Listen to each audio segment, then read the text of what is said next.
Senior leadership and management training to influence your output, growth, change and culture. Hi, it's Nick Hill. Good to have you with me here today. In this webinar, we're going to be exploring something called emotional intelligence. Now, emotional intelligence is a concept that came about in the 1990s through the work of Daniel Goleman, the psychologist. Since then, emotional intelligence has become a known subject in leadership training globally. Now, if you don't understand it, if you don't even recognize its value, just think about it this way.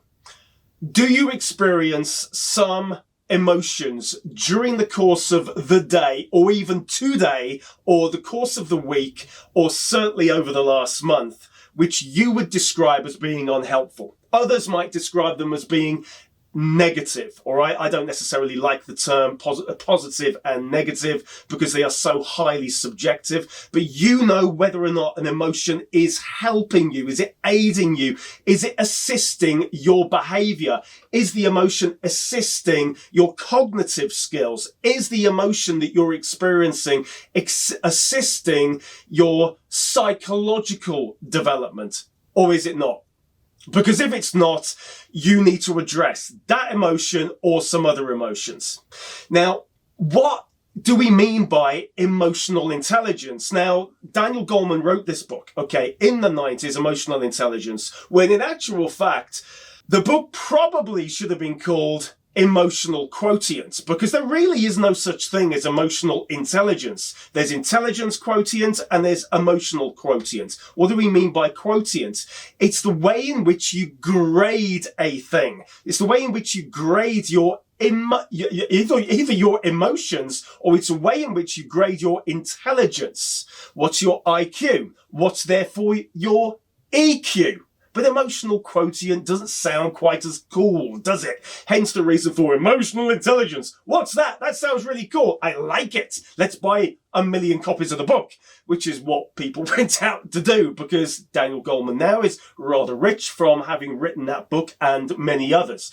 Nevertheless, practicality. I always like to think about, when it comes to any subject, whether or not it's practical. Is it practical and is it relevant? So is it relevant to you? So whether you are listening to me right now in Ukraine, surviving the war, or you are in a business over the other side of the world, just thinking, I need to sort my anger problems out. I need to sort out my feeling of guilt, my feelings of fear, my feelings of inadequacy, or whatever it might be.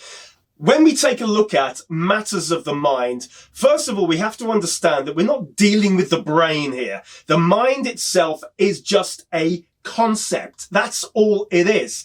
We can't see it. We can't hear it. We can't touch it. It's something that we believe exists because of what? Because of the brain. But the brain, of course, is a tangible thing that you can dissect on the operating table. The human mind, or the mind of any animal, cannot be dissected.